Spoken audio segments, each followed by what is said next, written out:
Next team up is Racing Bulls. This is an interesting team in the sense that it really hasn't made a lot of noise. Liam Lawson, Arvid Lindblad, as obviously drivers. We'll hold on those guys for a second. I want to talk a little bit about what their programs look like. What does the car look like? This is supposed to be, in ideal scenarios for Red Bull, a middle of the pack team. It hasn't been that. It has back in the Toro Rosso days. It sort of was. Where do we stand now? Has preseason testing gone well? No, Okay. no. It looks a handful. Okay. It definitely doesn't look as well put together, as well conceived as the Red Bull car. It shares the same powertrain, of course, the same gearbox, but otherwise it's a completely different philosophy. And definitely in the hands of Liam Lawson, it looks like an extreme handful. I also think Lawson isn't the best friends with how to drive these cars yet, Mm. but I don't feel that this car is where this team needed to be. It feels a little extreme, and it looks extreme on track as well. They have a lot of work to do with the gearbox and the powertrain itself at the same time, and not only the drivers trying to figure out how to work that sequence like Max Verstappen already has. It's also trying to understand what it does, what it can do. Watching them on track with this car, it looked very awkward. There's no question about that. Alan Permain, I feel, though, has got a handle on what the key issues are for them and what they're going to need to do to be competitive at some point this season. Granted, they may not start in Australia that well, but I still believe that this is a car that, with the right people behind the scenes, and Alan Permain being one of them, can help get it to a level where they may be able to score some points at some races. This isn't going to be a car that's going to be competitive at every single track we go to. There are going to be tracks where, for this particular car, that will be competitive at, and there will be some where they just won't. And I think when we talk about the drivers, I agree with Nelson in terms of Liam Lawson really struggling with how this engine power unit regulation has gone so far. I think he does need to start spending more time within the simulator. That being said, that I'm not saying that he hasn't been, but I think for him, putting in that extra time, I think was going to serve him greatly. And as for Arvid Lindblad, being a rookie and coming into this type of a regulation change is quite dramatic because this isn't something that he's used to.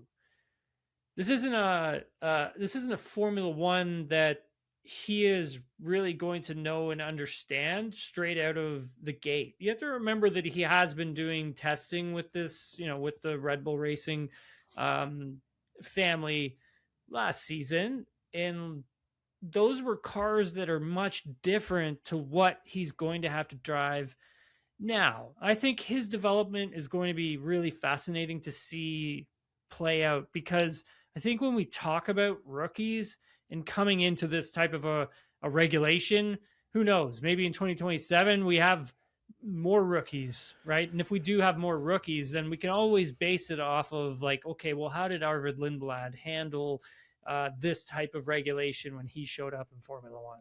He may also be quite unburdened by previous generations of cars, where other 100%. drivers may feel like it's Great like point. it's a step down. He might be completely unburdened. This is the best racing car he's ever had.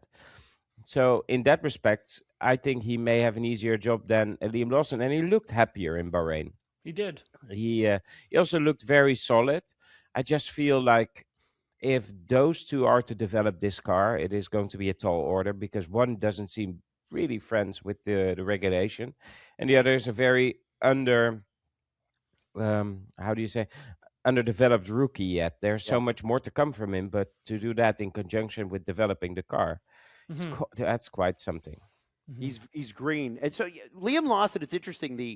the narrative shift on him and his career over the last few years has been fascinating, because obviously he's the guy that stepped in and did a great job when Daniel Ricciardo, broke his hand, and then he was waiting on the outside and then inevitably replaced Ricciardo, and then was at Red Bull, the top team last year at this time, but it only lasted for 2 races.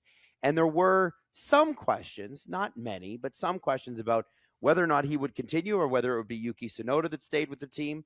Obviously, they went with Liam. This is a big year for his career. I think this feels like make or break. Am I wrong on that? No, he dusted himself off last year very admirably, and I was super impressed that he picked himself up and got himself back in a place where he was happy. But I think this will be a difficult year for Liam. Tim, what do you think about Liam and his future in Formula One? Yeah, it's definitely a huge season for him. If he struggles, he'll most likely be replaced. No question about that. Can he learn fast enough and get to grips with this regulation? That's why I said it's so important that you really over prepare in the simulator. Think of it this way. So when drivers were coming into this regulation, the simulators that they were driving, the data that they had is much different from the simulators and the data that they have now. So doing lots of time in the sim in December, the car is going to change in the simulator from December to February, like towards the end of February even. Like they're probably in the sim right now as we're recording this, like running and doing as many laps as they can, because they need to learn from the amount of data that they collected in Bahrain, which was different from the amount of data that they collected in Spain, which changes the way your simulator works and how the driver has to operate it. Engineering on the back of all of this is going to be super important. And I think if Lawson can get to grips with the engineering side and building out that relationship, not only with his engineer, but also the engineers when it comes to the simulator, I think he's going to have a lot of success this season. But again, that work needs to be put in. Trust me, guys. These, like Nelson knows, these drivers are going to be working hard. If they want to have success this season, you have definitely got to put the time in away from the racetrack. Yeah, and if you put this driver lineup against, let's say, the Williams lineup, that is a weakness for the team. The development rate, the work behind the scenes might be stronger at some teams than at this team. So I don't know. It just feels like a step back for the VCARB organization somehow, and I didn't expect it to be like that. That's interesting. Okay, so where do you have them finishing, gentlemen? Tim, we'll start with you. 8th place. Okay. And Nelson, where do you have them? In 9th. Yeah. In 9th. Okay, so right around the same area. That's got to be not what they were hoping for, but maybe they can turn it around mid-season. Thank you, gentlemen.